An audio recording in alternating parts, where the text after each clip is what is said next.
So now it's time to start with the CSS part of the project. So for that, we need to use the .css file. Inside this particular CSS file, first I'm going to select the body selector. Under the selector, first I'm going to set the margin to 0, then padding to 0, and after that I'm going to change the font family to sans serif, and then I'm going to set the display to flex, then justify content, which is going to be center, and after that I'm going to set the align items to center. And then I'm going to set the height to 100 VH, which will basically center all those things at the center of the browser screen. So by using this particular display flex properties, we can actually center the division at the browser screen. So if I actually remove this particular code and control save it, then you can see it's actually shifted back to the top left corner of the browser. And these two properties are basically used to reset the default margin and padding of the browser. Now again I'm pasting my code and control save it in order to display my container at the center of the screen. So after this particular code, I need to specify the background color, that is this particular nice background color. Okay, so here I will be using the background color property. Then I will be using the hexadecimal notation for specifying the color, which is this particular one, A9, and then I will be here using the B9, then C9. Control save it, then we get this nice looking color. Okay, the next thing is I need to actually align the text of the container. So here I'm going to target the container, which is the division class name. If I actually show you inside the index.html, so here you can see the class name of this particular division tag is actually container. Okay, and inside this particular container, I'm going to use the property text alignment center. Control save it, then you can see everything that is present inside the container is actually aligned centered to this particular container. After that, I'm going to specify the red color to the span tag.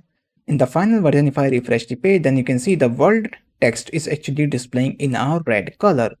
So in order to do that, we need to specify the red color to this particular span tag. So here we will be using the color property, which is going to be red. Control save it. Then you can see now the red color is actually applied to this particular span element, or I can say that the tag as well. Now it's time to modify the code of this particular button. So for that, we need to here select the button. Then we need to start its block of the code. Inside this particular button, first I'm going to use the background color to actually hot pink. Then I'm going to use the color, which is for the font color. So it is going to be like white smoke. Then I will be here using the padding property, which is going to be like 0.5 rem, which is 0.5 rem from top and bottom, and from left and right, it is going to be like 1 rem units. If I control save it, then you can see these changes are reflected back to the button. Now if I actually want to increase the padding from left and right, then I can add here 3 rem. But that is going to be too much for this particular project. So I will be here using the 1 rem. That is going to be enough for this particular button. After that, I will be adding the border property. So I want a 2 pixel solid border of honeydew color. Control save it. Then you can see we get this particular honeydew color border. After that, I will be adding here a box shadow property. So here I need to add the box shadow. So this is going to be 0, 0, then 12 pixel, and then I need to add here 8 pixel. Then the final thing that I want is actually the RGBA, which is going to 0, 0, 0. Actually, I need to specify the alpha to 0.3, and also this blue one is going to be 0. Control save it. Then you can see we get this nice box shadow to this particular button. After that, I will be adding the cursor to pointer. So when I hover over this button, the cursor is changes to pointer 1. And then finally, I will be adding the border radius to 5 pixel. Control save it so that I get the rounded corners. And after that, whenever we hover over it, then we want a smooth transition between the changing of the colors. So for that, we need to use here a transition property. So I want to use the transition property on background color. So here we'll be specifying the 0.3s. And after that, I will be again here using the button. Then at this point of time, I will be using the hover, which is a pseudo class element. And then I will be adding here a background color, then the color code, which is going to be like 6C. 717T. Control save it, and this is actually our grayed out color. So whenever we hover over it, we get this gray color. And also I need to change the font color a little bit. Instead of like smoky one, so I will be using this particular one. Control save it. So when I hover over it, now the color of the button is also changing. Actually I want a F0 F0 F0 version. Control save it. Now that looks much better. Okay, so that marks the completion of the CSS code for this particular project, which is the hello name application. So in the next part, we're going to start with the JavaScript part of the project, so that when we click on this particular button, we want to fire a prompt in which we can enter our data, and that particular data is going to be displayed inside this particular span element. Now it's time to start with the JavaScript part of the project. So for that, we need to use the script.js file. Inside this particular file, first we need to get the reference to the button, and also we need to get the reference to the span element, that is this particular one.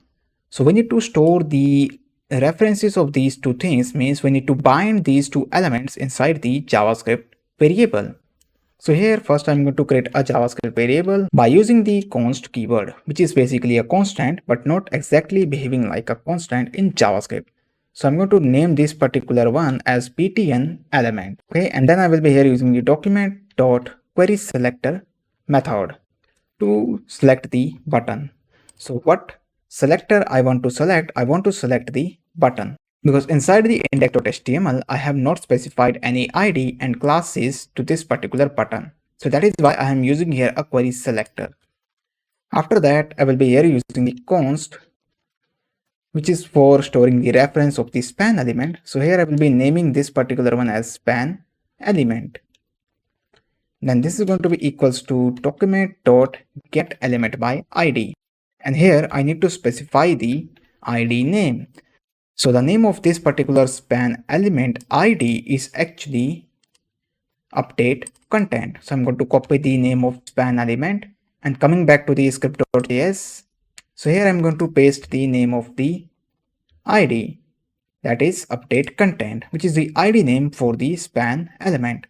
And after that, we need to add the listener to our button. So here I will be using the btn, that is the variable name for the button, btn element. So here I will be adding the onClick.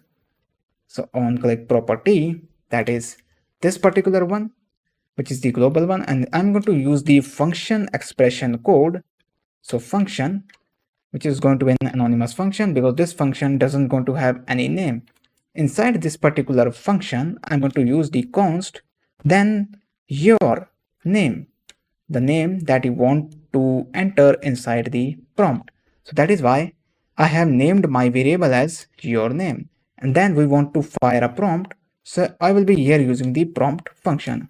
Inside the prompt, the message that I want to display will be added here. So if I actually show you inside the final version of the application, so if I click on the button, then you can see if I enter here a name, that is this particular one, please enter your name, this type of message is going to be added here. Okay, so I'm going to add here a message that is please enter your name, indicating the user that you need to enter a name inside this particular prompt.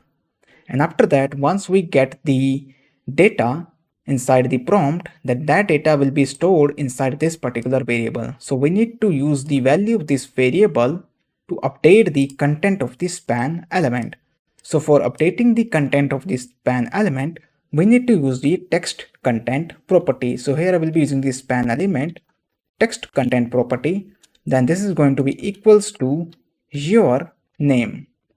So we have used the value of this particular variable and updating the content of this span element. Now if I control save it, and now if I click on this particular button, actually I want to come back to the other version of the application, that is this particular one. So control save it, click on the button. The reason for creating the differentiation between the final version and the other version of the application, I have specified the first letter of each word in a capital case. So here I will be adding my name, which is Vijay. If I click on OK, then you can see the content of this span element is actually updated. If I again click on it, and if I enter here a like different name, like if I enter here like my brother's name, click on OK, then you can see my content is actually updated. Okay, and also inside the final version, if I enter here a different name like soup, like I just simply add a soup, which is my nickname. Click on it, then you can see, yeah, it's actually updated the final version also, and also in the our version. If I enter a different name like PK, just simply, then you can see hello PK. Okay, so our application is working perfectly fine. So that marks the completion of this particular module. So if you like this module, then leave your review, because your review motivates me to create more awesome and unique projects like this. So thank you for watching, and I will see you in the next lecture. Thank you very much.